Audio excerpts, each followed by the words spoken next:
One of the things that a lot of people have kind of misperception about comedy, because the way some comics like to put messages and quotes out there, is they think, some people think comedy's about being offensive, and I really don't think that. I think comedy's about kind of making us look at everything from a new perspective, make us laugh, bring us together, kind of what they seem to be trying to do here. And as she said, it was kind of what happened is they misspelled my name in this. So I was telling my friend Moataz, who I came with, I was like, oh man, they spelled my name wrong. My name's Barron and they spelled it Brown. He's like, Shawn, I'm from Egypt. Welcome to every day of my life. And I remembered, and I actually did have this experience because I've traveled to Spain a few times in my life and I've lived there for off and on for a few different years. And the first time I went there, they could not say the name Shawn. So they would literally just come up to me and go, Shawn, how are you today? Are you feeling well, Shawn? And I'm like, no. It's like, thank you, gracias, but it's Shawn. Shh, on, Shawn. Ah, bien. Shawn, do you want to come to the bar with me? See, I'm glad to see you folks are all laughing. There's been like some people I really care about though have been going through a rough period. A good friend of mine, Carol, she was in New York the other day. She was giving a speech all about feminism. Unfortunately, during it, she started getting heckled by a group of Irish misogynists. And I don't know about you folks, but I really just hate to hear about cases of abuse by the patriarchy. My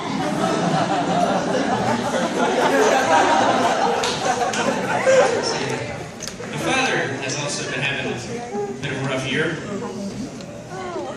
He had his house remodeled this past winter, and electrician he hired, perfect electrician, fixed everything, genius.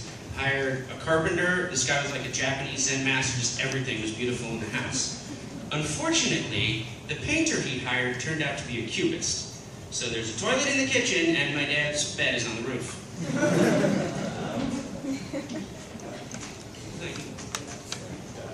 So I think it's really important to relax, and one of the ways I like to come out to new events, meet new people, I like to go to parties all the time, just like try to meet the community. I'm always trying to find new audiences.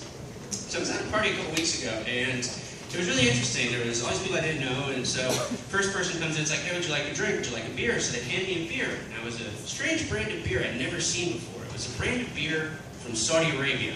It's called Halal.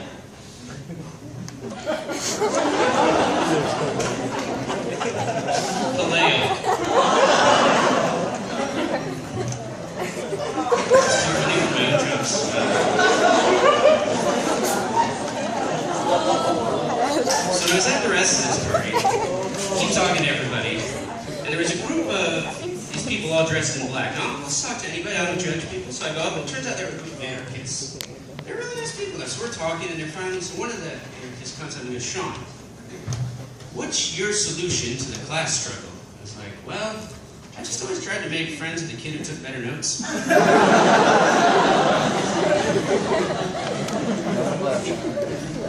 So one of the things I like to do is I like to try to just learn more. I'm always curious about cultures. One of the reasons when I heard about this event, I wanted to come check it out. Now, one of the things I love studying is new languages, and I love that certain languages have words that you can translate, but you can't really get the exact intention. Now, since I was coming for this event, I thought, oh, I'll look up some words in Arabic I don't know. So, a phrase I looked up that was pretty interesting, and I apologize for everyone as I'm going to mispronounce this. My buddy Moataz has tried to help me 50 times on this. So there's a way of saying, for everyone who doesn't speak Arabic, in a lot of places like Egypt and other places in the Levant, there's a way of saying like, no problem. And it's, I'm going to mispronounce it, but it's ala rasi. And it means like no problem in intent, but basically the literal translation is on my head. So I'm always wondering like these awkward situations that you just meet somebody who's like Egyptian and he really wants to be like friendly to you, but it's just like, hey man, can you hand me a soda? On my head. Alright then.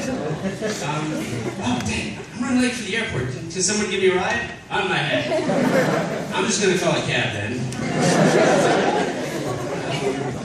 I was really lucky over the New Year, I was able to go to Sweden, and I had a really good friend in Stockholm who I was able to visit. He told me there's a great word in Swedish, jantaravi, which translates to Janta's law.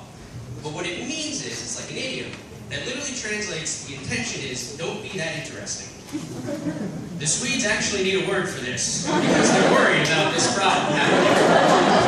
I mean, there's like fathers in Stockholm. Sven? You must get in here. I have heard you are trying to develop a personality and become interesting to the public. My father is a boring man. I am a boring man. I will be damned if my son is not a boring man. boss basically told me it was his life's mission to break Jantelagen as much as he could. So about a year ago, he set up this really nice photography exhibition in the middle of Stockholm. They gave him 6 months. Okay, that one died. So I guess it's a lot of experiences that bring us together. One thing I think is I see a lot of people here. I hear people talking, concerned about what they're eating, what their fitness, and you know, spring is here, summer's coming up, you're caring about how you look. So you go to the gym. Now, what always gets to me whenever I go to the gym is that the first thing is, whenever you sign up for a new gym, the first thing is you go up to the desk, and they have to ask you the gym questions. So why are you coming to the gym?